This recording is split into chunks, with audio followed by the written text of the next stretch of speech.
My listeners, कैसे हैं आप सब? आ चुकी है आप लोगों के लिए replaced bride of devil professor का न्यू एपिसोड। तो चलिए शुरू करते हैं। त्रिशा जल्दी जल्दी अपनी गाड़ी में जाकर बैठ चुकी थी और इस बात का ध्यान रखते हुए कि कोई भी उसे देखे नहीं। वैसे तो यहाँ पर ज़्यादा लोग थे नहीं जो कि उसे देख सके, और उसको इस तरह की हरकतें, जिस तरह वो कार्टून की तरह भागे भागे अभी गाड़ी में बैठी थी, अविनाश पीछे से ही अपने स्पीड को काफ़ी नॉर्मल रखे हुए आकर के गाड़ी में बैठते हैं। और उसकी हरकतों से वैसे तो उन्हें हंसी आ रही थी, लेकिन फिर भी उनका ऑरा घट जाता, जिसकी वजह से उन्हें स्ट्रिक्ट रहना पड़ रहा था। त्रिशा बार बार अपने हाथ को कभी अपने थाई पर रखती तो कभी लगातार अपने स्कर्ट को खींचते जाती। अगल बगल कोई चीज़ ढूंढ रही थी जिससे वो खुद को अच्छे तरीके से कवर कर पाए, लेकिन अविनाश उसे ऐसा करने कैसे दे सकते थे। वो उसके हाथ की तरफ देखते जो कि बार बार उसके थाई पर रब हो रहा था, और साथ ही वो लगातार इस वक्त अपने पैरों को हिलाए जा रही थी, जैसे कितनी टेंशन में हो बेचारी। अविनाश धीरे से अपने एक हाथ को ले जा करके उसके थाई पर टैप करते हुए कहते हैं, इट्स ओके, होता है स्टार्टिंग में, धीरे धीरे बोल्ड बन जाओगे तुम। ये सुनती त्रिशा अपनी थूक अटकते हुए धीरे से कहती है, मुझे नहीं बनना, मुझे कोई बोल्ड वोल्ड नहीं बनना, मैं जैसी हूँ वैसी ठीक हूँ। अविनाश ये सुनते हुए धीरे से अपने हाथों को उठा करके उसके गाल पर रखते हुए कहते हैं, फीवर तो नहीं हो गया तुम्हें डर से? वैसे इतना क्यों घबराती हो तुम? कोई प्रॉब्लम हो रही है?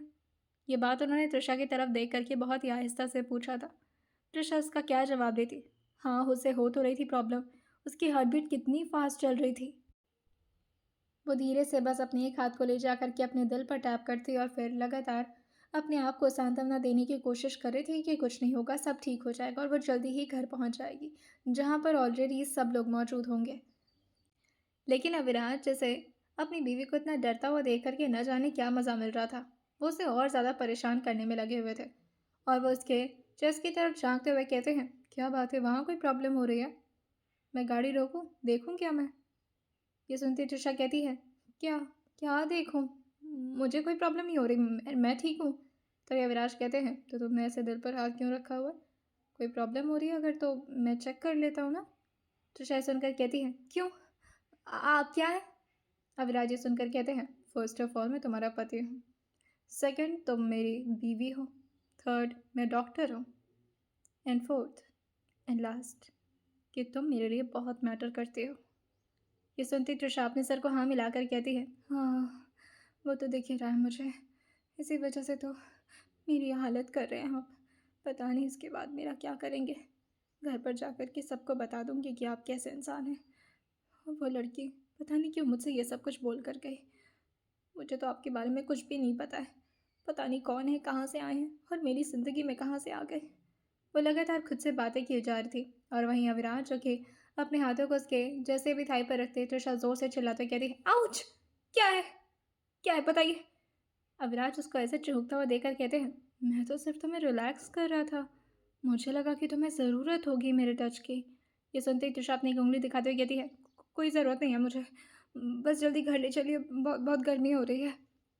वाकई ही त्रिशा का चेहरा जो कि प्यारा सा गोल मटोल सा और काफ़ी छोटा था, वो इस वक्त डर के मारे लाल होता जा रहा था। साथ ही उसके बॉडी में भी हल्की हल्की स्वेटिंग भी हो रही थी, भले ही कार में एसी चालू था, जिस वजह से अविनाश जो कि धीरे से उसके माथे पर अपने हाथ को रखते हुए कहते हैं, रियली तुम्हें तो स्वेटिंग हो रही है त्रिशा?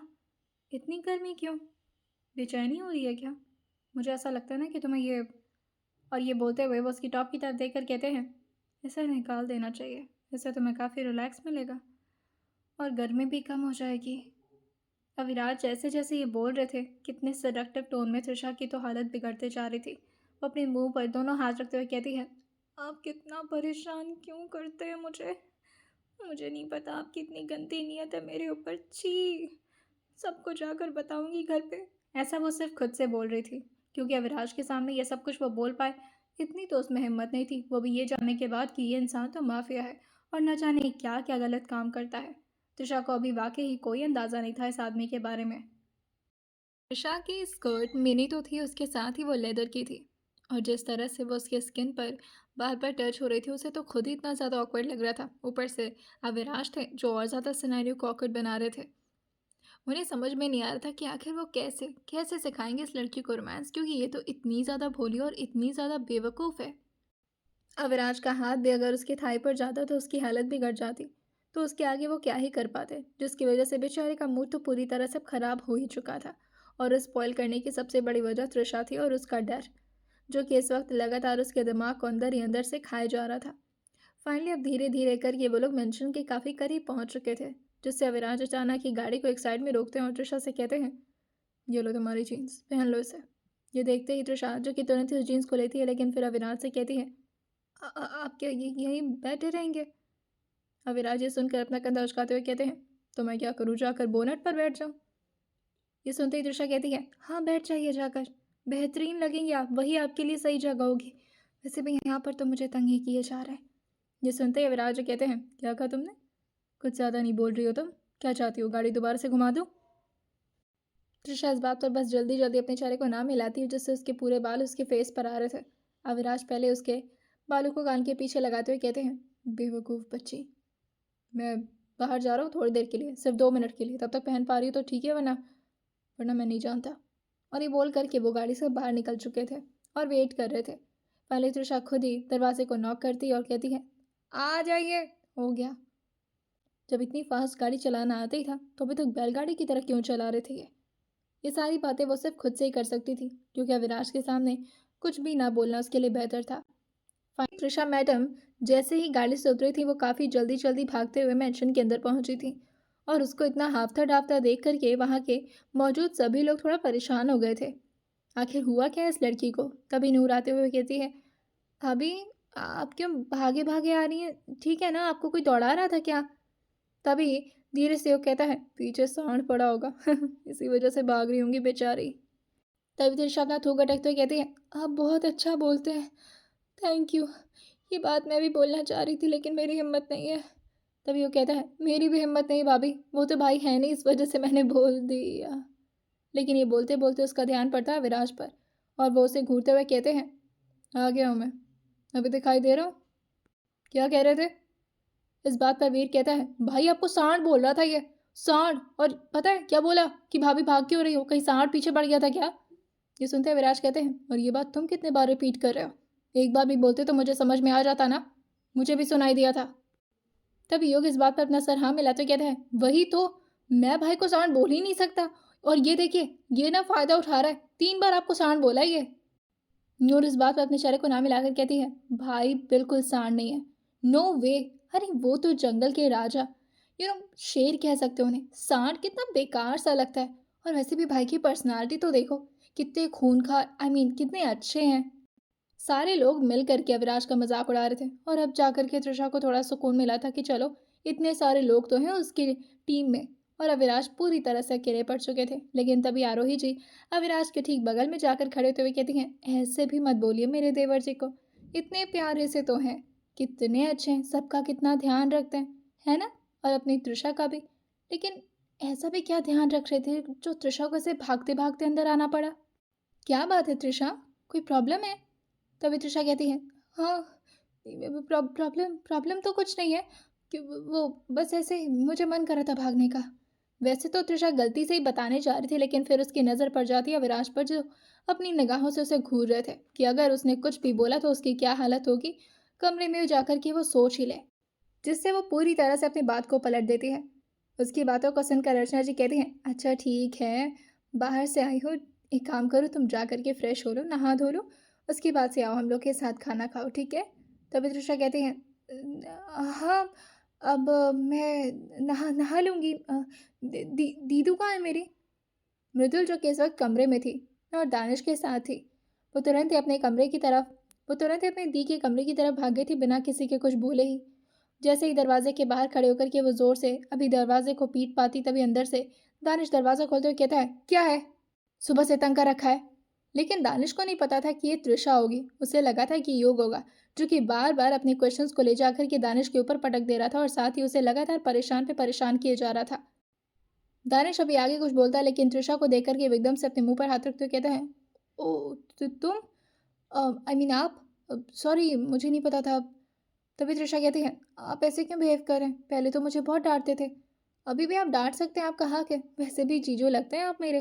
लेकिन तभी दानिश कहता है, पागल हो क्या, मैं कैसे डांट सकता हूँ? अब विराट से मरना थोड़ा मुझे, वैसे यहाँ क्यों, कुछ काम था मुझसे आपको? तभी तृषा अपनी बहन को झांकते हुए कहती है, मृदुल दी कहाँ पर है? वो मुझे उनसे बात करनी थी, दिखाई नहीं दे रही।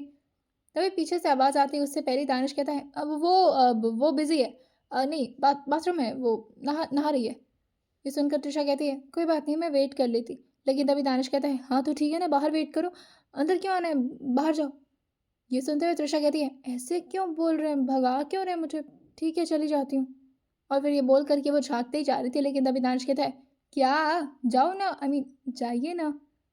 उसकी आवाज़ सुनकर के तृषा थोड़ा-सा तो शक में थी कि आखिर चल क्या रहा है, लेकिन फिर वो ज़्यादा इसके बारे में ताक-झाँक नहीं करती। और जैसे ही अभी वो पीछे की तरफ मुड़ी थी, तभी अविनाश कहते हैं, मुझे लगता है कि तुम्हें अभी कमरे में चलना चाहिए, क्योंकि आज मैं तुम्हारा कॉलेज मिस नहीं होने दे सकता, मिस तृषा। उप्स! अब तो आप मिसेस तृषा हो गए सबके लिए। तृषा इस बात को सुन कर के अपनी कलाई छुड़ाते हुए कहती है, मुझे नहीं जाना कॉलेज, अब तो सबको पता चल जाएगा कि मैं नहीं जाऊँगी।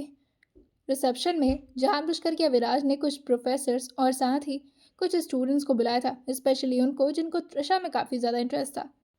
अब अविराज ने बोला था तो इसका मतलब है कि तृषा को अब कॉलेज जाना ही पड़ेगा, उसका कोई बहाना अब उसका साथ नहीं देने वाला।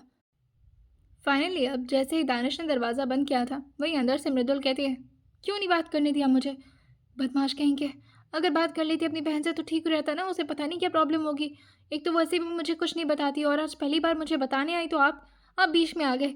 तभी दानिश उसके मुंह पर धीरे से हाथ रखते हुए कहता है, कितना डांटती हो तुम मुझे, ज़रा सी भी इज्जत नहीं करती मेरी। और वैसे भी क्यों आने देता मैं उसे अंदर, और अगर मैं उसके कमरे में अंदर जाऊँगा तो बताओ मुझे अविराज सर अंदर जाने देंगे, हमारी भी कोई प्राइवेसी होती है। ये सुनते ही मृदुल कहती है, हाँ हाँ हाँ, बड़ी प्राइवेसी की याद आ रही है आपको, हटिए। और ये बोल करके वो खुद ही अब बाहर निकल चुकी थी गुस्से में। तभी दानिश कहता है, अभी भी मेरा टास्क इनकम्प्लीट है, हाँ, मैंने तुमसे कुछ कहा था करने के लिए मृदुल। लेकिन मृदुल जो कि बाहर जाते हुए कहती है, हाँ अगर हिम्मत है तो करवा के दिखाइए आप। और ये बोल करके वो बाहर निकल जाती है। वहीं दूसरी तरफ वो जैसे अभी तृषा को ढूंढ रही थी, सारे लोग बताते हैं कि तृषा मैडम तो अपने कमरे में जा चुकी हैं, जिससे मृदुल में पड़ जाती है कि आखिर तृषा को क्या कहना हो सकता है कि आखिर वो अचानक ही उसके कमरे में आई और अब अविराज उसे लेकर जा चुके हैं। कहीं ऐसी तो कोई बात नहीं जो अविराज के बारे में हो और तृषा बताना चाह रही हो, लेकिन अविराज नहीं चाह रहे हो कि ये बात किसी को पता चले। कमरे में ऐसा ही कुछ हो रहा था। इस वक्त तृषा जो कि अपने हाथ को छुड़ाते हुए कहती है, आप जो इतना मेरे ऊपर हुक्म जताते हैं, मैं कोई नौकर नहीं हूँ आपकी। अविराज ये सुनकर कहते हैं, मैंने तो तुम्हें कभी नौकर कहा भी नहीं है और ना ही तुम्हें नौकरों की तरह ट्रीट करता हूँ। अगर नौकरों की तरह ट्रीट करता तो मैं तुम्हारी तरफ देखता भी नहीं। ये सुनते ही तृषा कहती है, आप बहुत रूड हैं, आपको पता है। अविराज अपने सर को बहुत ही कॉन्फिडेंस के साथ और बहुत ही प्राउड के साथ हाँ मिलाते हुए कहते हैं, मुझे अच्छे से पता है। तृषा की आंखों में इस वक्त अविनाश देख पा रहे थे, बहुत सारे सवाल चल रहे थे और साथ ही जिस तरह से तृषा अविनाश से कुछ कह तो नहीं सकती थी, लेकिन अंदर ही अंदर कितना बेचैन थी वो। हाँ, क्योंकि अविनाश से वो अभी भी इतना ज़्यादा डरती थी, चाहे अविनाश उसे इतना कंफर्ट करने की कोशिश की उसके बावजूद भी। अविनाश जानना चाह रहे थे कि मैडम जी आखिर कुछ तो कहना चाह रही हैं, जिसकी वजह से वो उसके कंधे पर धीरे से अपना हाथ टैप करते हुए कहते हैं, क्या बात है, डर लग रहा है मुझसे। तृषा सुनकर कहती है, नहीं, मुझे डर डर क्यों लगेगा, मैं तो बिल्कुल ठीक हूँ और मुझे आप पर पूरा भरोसा है, आप बहुत अच्छे हैं। लेकिन ये बात वो बस बोल रही थी, अंदर से उसे भरोसा नहीं हो रहा था। अंदर से तो उसके दिमाग में ये चल रहा था, आपके बारे में तो मैं पता लगवाऊंगी और आप जानते नहीं मुझे। तृषा जिसके पीछे पड़ जाती है ना, उसके बारे में पूरी हिस्ट्री निकाल देती है। पता नहीं, पता नहीं क्या है आप, लेकिन जल्द पता चल जाएगा मुझे सब कुछ आपके बारे में। और ये बोल करके वो अब जल्दी से बाथरूम की तरफ भाग चुकी थी तैयार होने के लिए, क्योंकि उसे कॉलेज भी तो जाना था ना। नहाते नहाते भी उसके दिमाग में सिर्फ एक ही बात चल रही थी, क्या, कैसे फेस करूँगी, क्या बोलूँगी, क्या पूछेंगे सब मुझसे, मेरे अपने टीचर्स क्या बोलेंगे, मेरे अपनी टीचर्स तक की तो शादी हुई नहीं है और मैं स्टूडेंट होकर कैसे शादीशुदा, हे भगवान। और सारा क्या बोलेगी, मैंने उसे जो बताया वो तो बिल्कुल भरोसा ही नहीं करेगी मेरे ऊपर। और फिर नताशा, फिर मेरे सारे क्लासमेट्स, कोई हंसेगा तो नहीं मुझ पर। आज इसी तरह से वो पूरा टाइम ब्रेकफास्ट भी कर रही थी, जिसमें उसका ध्यान बिल्कुल नहीं था। बहुत सारे दिमाग में बातें चलती रहती थी तृषा के, आदत थी उसकी ओवर थिंक करने की। कोई भी छोटी सी बात को अपने दिमाग में ही इतना बड़ा बहा कोई भी छोटी सी बात को अपने दिमाग में इतना बड़ा बना लेती थी कि मैडम जी खुद ही परेशान हो जाती थी और साथ ही दूसरे भी उन्हें देख देख कर परेशान होने लगते थे। अर्चना जी उसके हाथ पर धीरे से अपना हाथ रखते हुए पूछती भी हैं, क्या बात है तृषा, क्यों इतनी परेशान लग रही हो, जब से आई हो तब से ही तंग हो, कोई बात है? ये सुनते ही तृषा कहती है, नहीं मम्मी जी, मुझे कोई दिक्कत नहीं है, मैं तो ठीक हूँ। अविराज अपने सिर को हाँ मिलाकर कहते हैं, कॉलेज पहुँचो, उसके बाद से तुम ठीक नहीं रहोगे। याद तो किया होगा ना जितना भी मैंने सिलेबस में तुम्हें बताया था। ये सुनते ही तृषा कहती है, हाँ मुझे सब याद है। मुझे कोई कन्फ्यूजन नहीं है, सब सब क्लियर है। उसकी आवाज़ में ही इस वक्त हिचकिचाहट नज़र आ रही थी, लेकिन अविराज भी क्या ही बोलते। बस उसकी हरकतों को देख रहे थे, नोटिस कर रहे थे और उसके ऊपर तरस खा रहे थे। फाइनली वो कॉलेज पहुंचती और जिसका डर था वही हुआ था। कॉलेज में सब उसे ऐसे घूर घूर कर देख रहे थे और उसके जाते ही आज अजीब अजीब सी गॉसिपिंग चल रही थी। तृषा आज अविराज की गाड़ी से ही उतरी थी और तृषा को देखते ही सारे लोग अपनी अपनी गॉसिपिंग शुरू कर दिए थे। कोई उसके बारे में कुछ बोलता तो कोई कुछ, कोई उसको बुरा समझता तो कोई अच्छा, कोई उसे लकी समझ रहा था तो कोई उसे कुछ अजीब सी कैरेक्टरलेस लड़की। लेकिन अपनी अपनी सोच थी सबकी। अब तृषा को इनमें से किसी पर अब तृषा को इनमें से तो किसी पर ज़्यादा फोकस नहीं करना था, लेकिन जैसे अभी वो अपने क्लास के अंदर गई थी, सबके सब उसे देख करके हूट करना शुरू कर दिए थे। इवन सारा, जो कि अपना मुंह फुलाए हुए लगातार उसे ऐसे घूरे जा रही थी कि आओ बेटा, तुम तो मेरे बगल में बैठो, फिर बताती हूँ तुम्हें। मुझसे तक छुपा दिया तुमने, वो भी इतनी बड़ी बात। तृषा धीरे धीरे जाती है, लेकिन आज वो सारा के पास तो नहीं बैठने वाली थी, क्योंकि उसे पता था कि सारा तो उसे पीट ही देगी।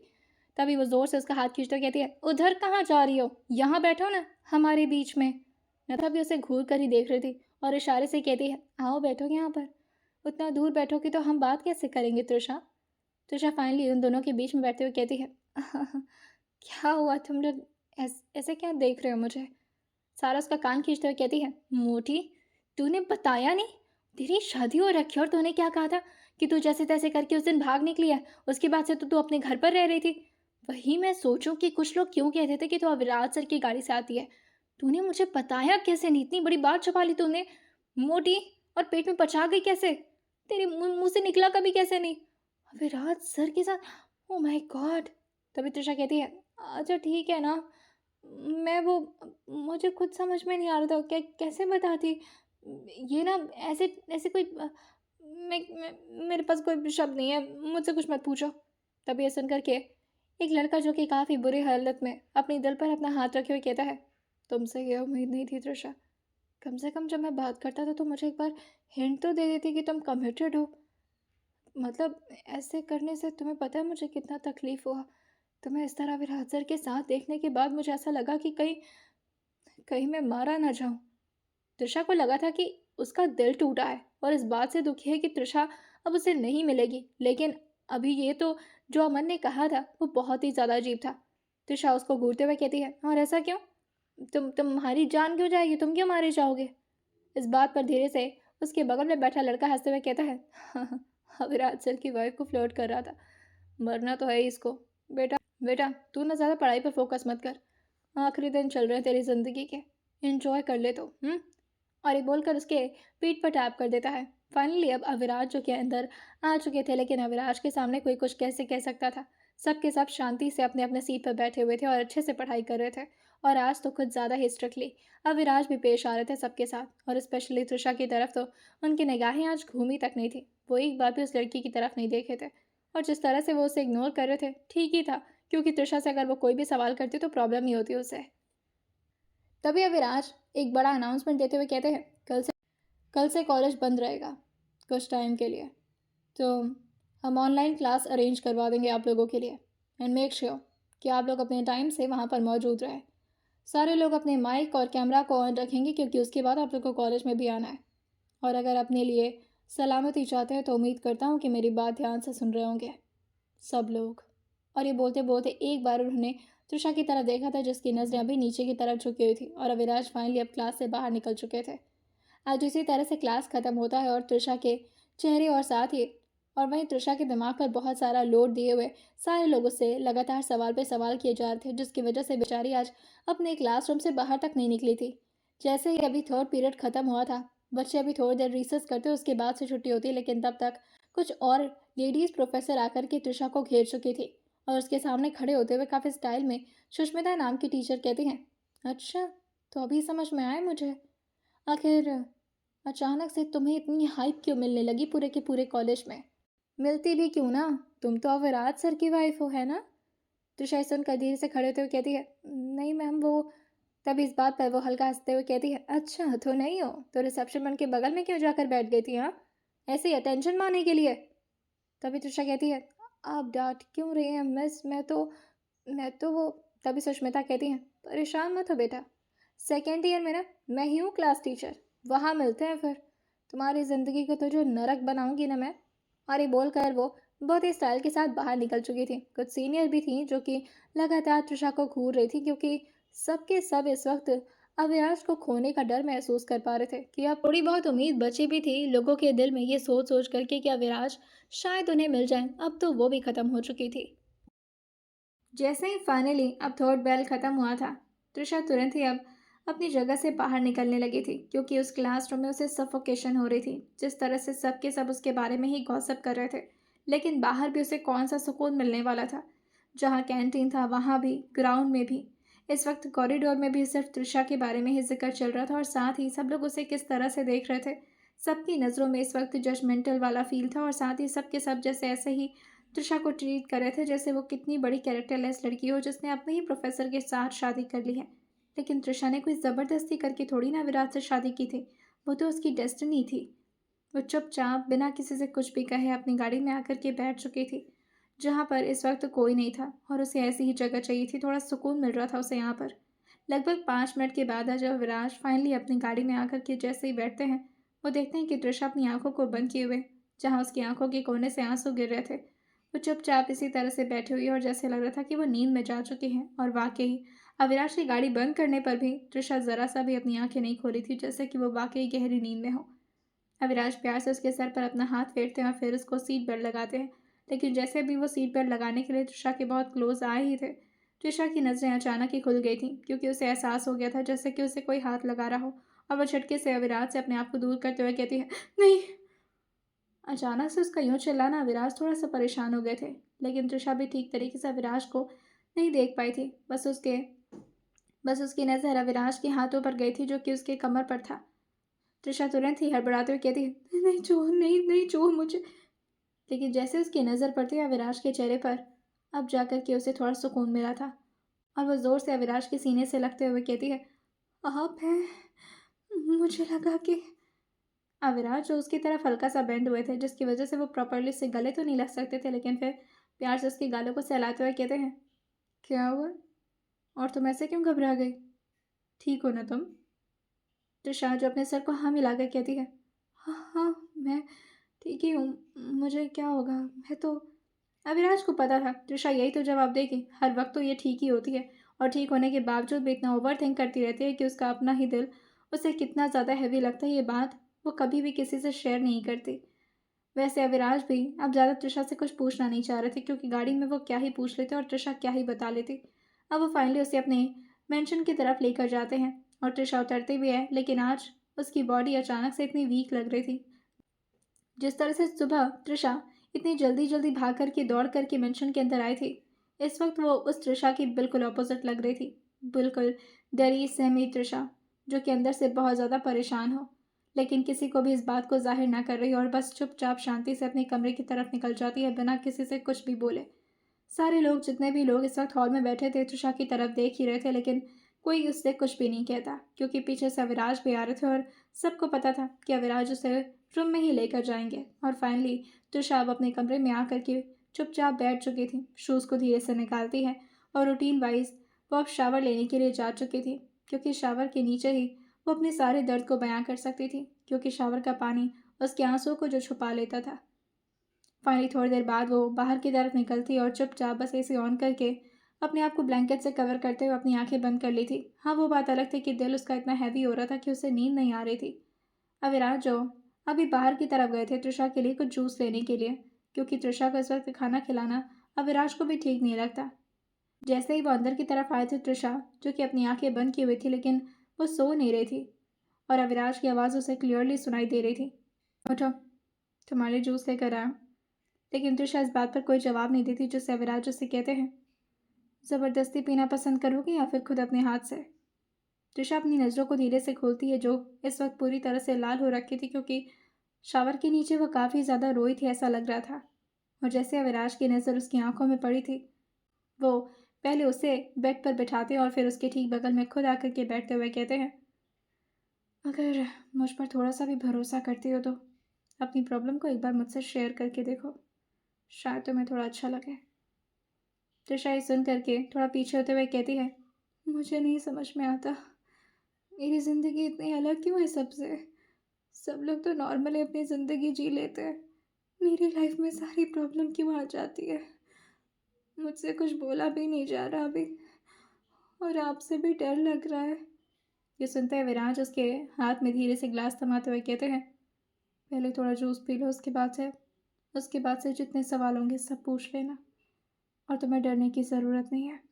और ये बोलकर वो खड़े होते हुए अपने ड्रॉर से जाकर के अपनी गन निकाल लिए थे।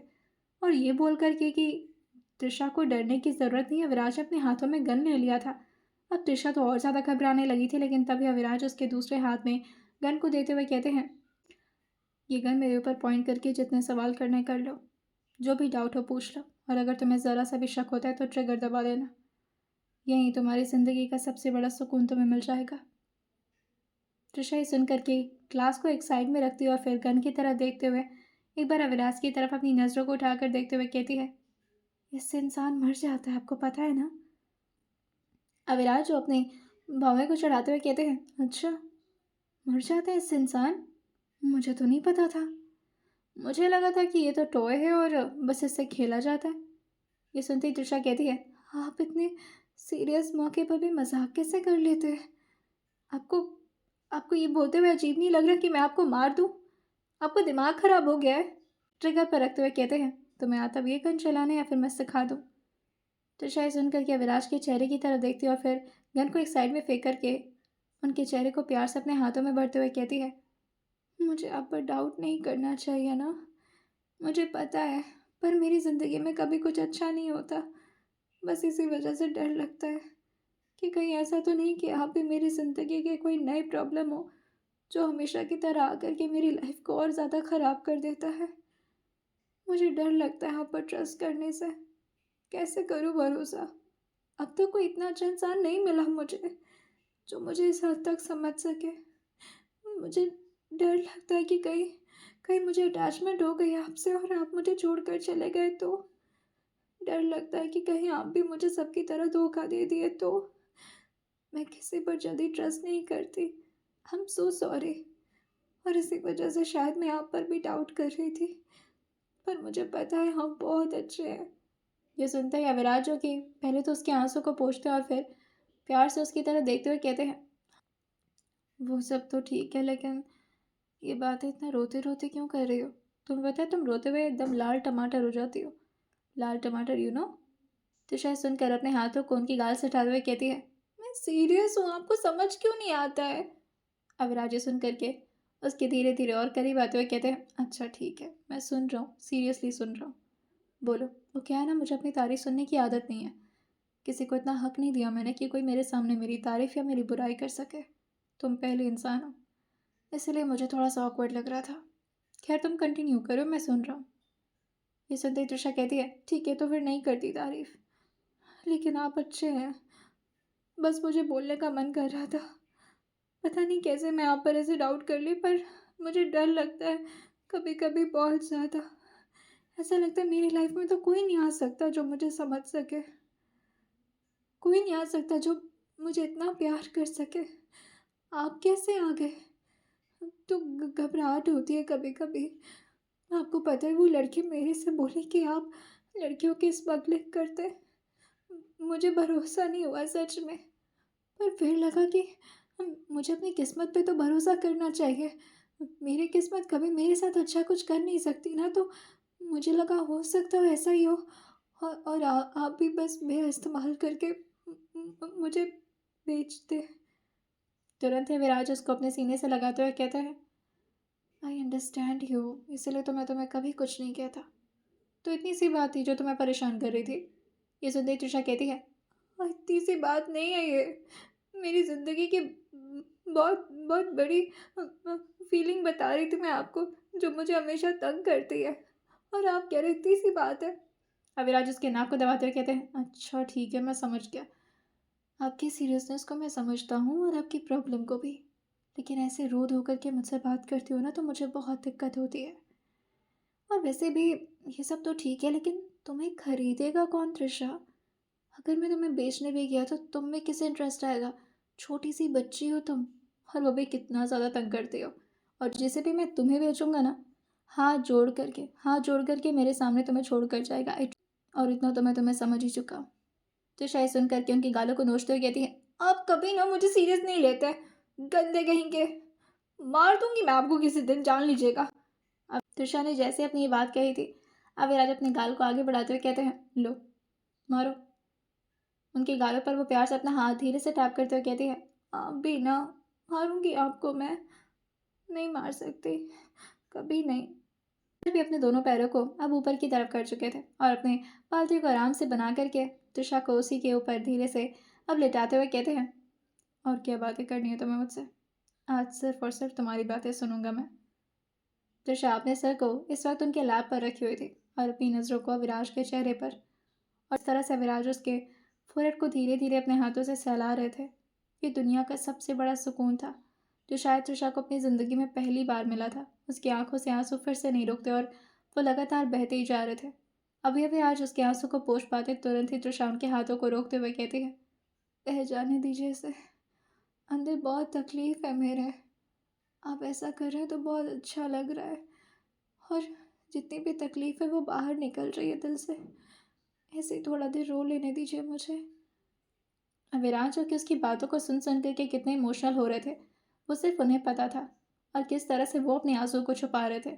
उन्हें पता था कि त्रिशा की लाइफ में बहुत सारी प्रॉब्लम्स हैं, लेकिन अंदर ही अंदर वो इतना ज़्यादा घुट रही होगी, और इस बारे में उसने कभी किसी को जाहिर तक नहीं होने दिया। कितना चुलबुली सी बनकर रहती थी हमेशा, लेकिन अंदर से वो कितनी ज़्यादा टूटी हुई थी ये सिर्फ और सिर्फ वही समझती थी।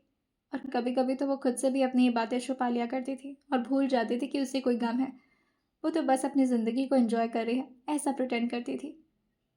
अविराज भी बार बार इसी वजह से उसके सामने मजाक कर रहे थे ताकि वो यहाँ सिचुएशन को थोड़ा सा नॉर्मलाइज कर सकें, वरना वो भी त्रिशा के साथ रोना शुरू कर देते, क्योंकि उन्हें भी इमोशनल बातें ज़रा भी बर्दाश्त नहीं होती। वो भी उनकी अपनी वाइफ, उनकी प्यारी सी बच्ची जो कि इस तरह से उनके सामने रोए जा रही है, और अविराज कैसे शांत रह सकते थे? उनका मन कर रहा था वो ज़ोर से त्रिशा को गले लगाए और दोनों मिल करके आंसू बहाएं, लेकिन अभी तो अविराज अविराज थे।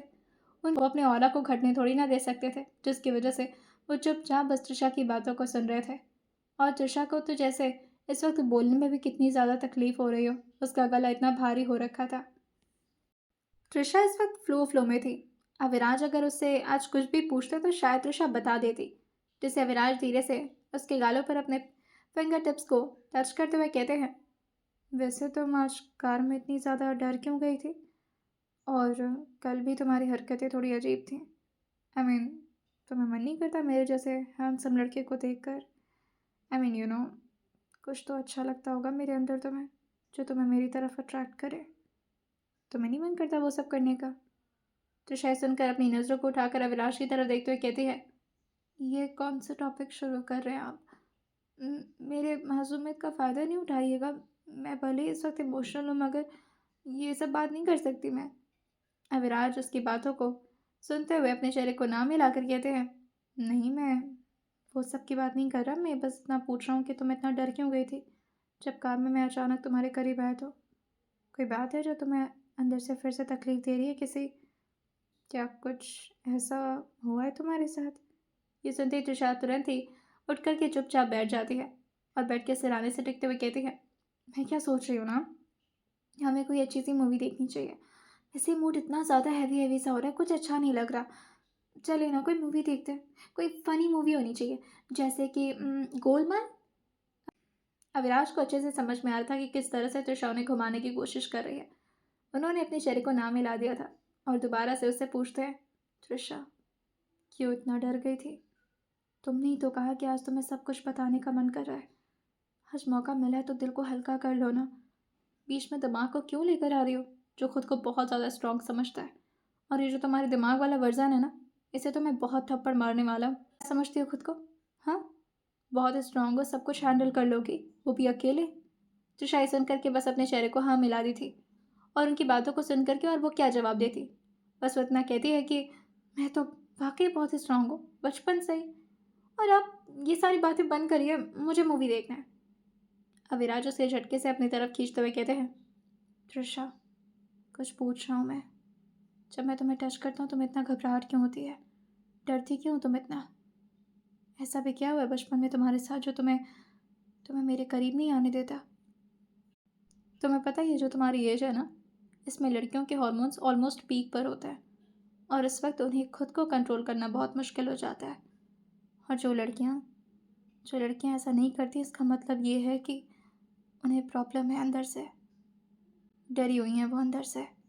किसी के सामने खुलने से डर लगता है तुम्हें। क्यों? त्रिशा, जो कि उनको धीरे धीरे अपने आप से दूर करते हुए कहती है, "म- मुझे मुझे कोई दिक्कत नहीं होती है, बस वो थोड़ा थोड़ा तो घबराहट तो सबको होती है ना।" इस बात पर उन्होंने अपने चेहरे को नाम में हिला दिया था और त्रिशा के जवाब में कहते हैं, नहीं, ऐसा नहीं होता। लड़कियों को तो खुद मन करता है ये सब करने का। क्यों, उनके हॉर्मोन्स नहीं होते? और ऐसा नहीं है त्रिशा, तुम मुझसे झूठ बोल रही हो।